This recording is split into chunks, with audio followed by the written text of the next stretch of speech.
Bugun sizlarga eng oson usuldagi pirog tayyorlashni o'rgataman. Bismillah deb ishimizni boshlaymiz.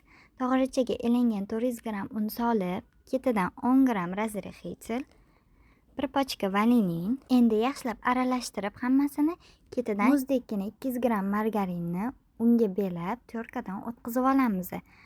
Xohishingizga qarab tyorkani mayda yoki yirik tomonidan o'tkazsangiz bo'ladi.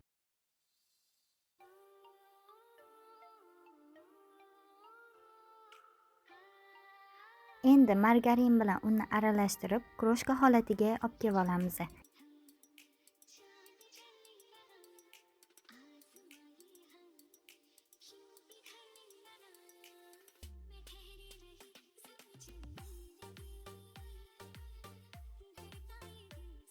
Endi ikkita tuxum, 6 osh qoshiq shakar, ya'ni 100 gram shakar,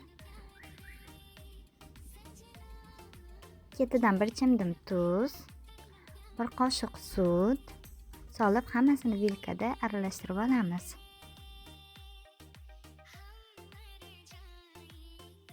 Aralashtirib bo'lib, yumshoqqina qo'lga yopishmaydigan xamir qilib olamiz.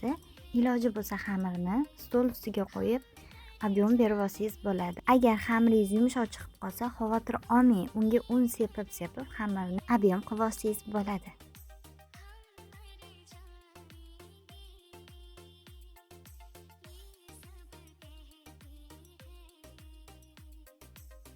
Tayyor bo'lgan xamirni paketga solib, xolodilnikka 1 soatga muzlashga qo'yib olamiz.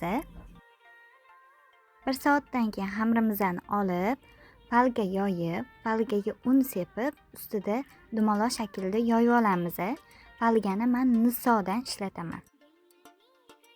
Palgangiz razmerini distingizga o'lchab kesib olasiz, chunki xamir tayyor bo'lgandan keyin pirogni shunday listga ko'chirishimiz uchun. Endi xamirimizni ikki qismga bo'lib olamiz. Bittasini kattaroq, bittasini kichkinaroq.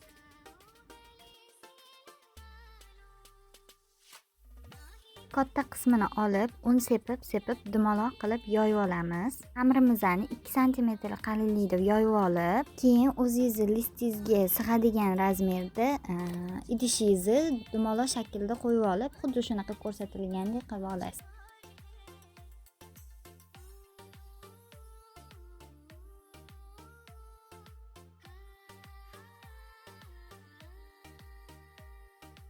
Buni oddiy pichoqda kessangiz ham bo'ladi.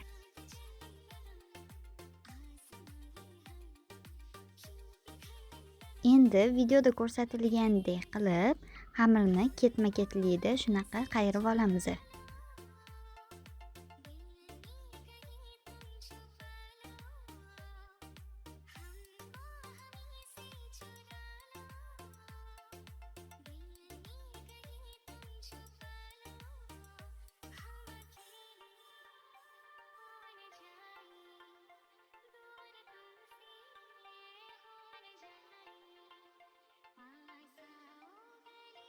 Xamirni hamma yog'ini qilib bo'lgach, uni listga ko'chirib olamiz. Listda polni tekislab bo'lib, uni ichiga nachinka solib olasiz. Xohlasangiz jem, xohlasangiz vareniy, xohlasangiz tvorog solsangiz bo'ladi. Tvorogni bitta tuxum oqini aralashtirib, shakar qo'shib, keyin solib olasiz. Nachinkamizni hamma yog'iga tekislab bo'lib, endi ustki xamirini yoyib olamiz.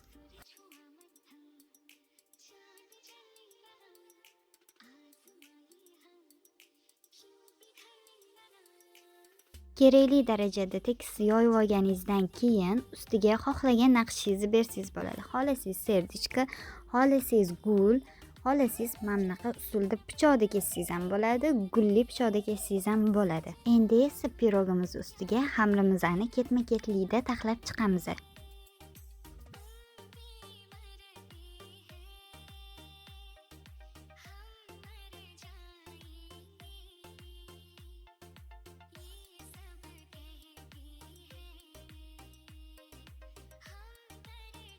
Endi esa aylantirib, bu tomonni ham xuddi shunaqa qilib, xamirni ketma-ketlikda tekislab qo'yib chiqamiz.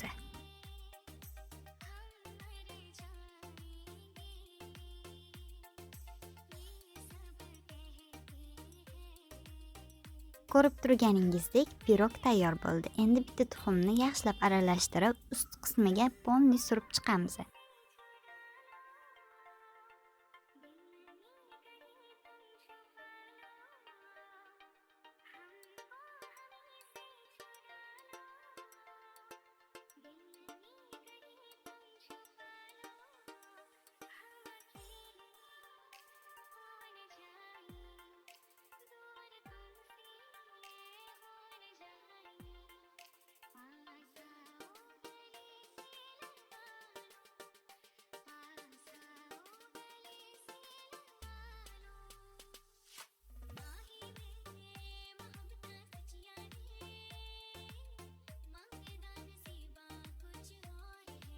Endi pechkamizni yoqib olamiz.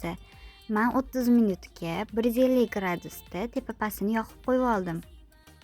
Qizib turgan pechkaga pirogimizni qizarguncha qo'yib olamiz. Agar pechkangiz yaxshi ishlasa, unda pirog qizarguncha qo'yasiz, soatga qaramaysiz. Tayyor bo'lgan pirogimizni mazza qilib issiq choy bilan ichib olsangiz bo'ladi. Yoqimli ishtaha.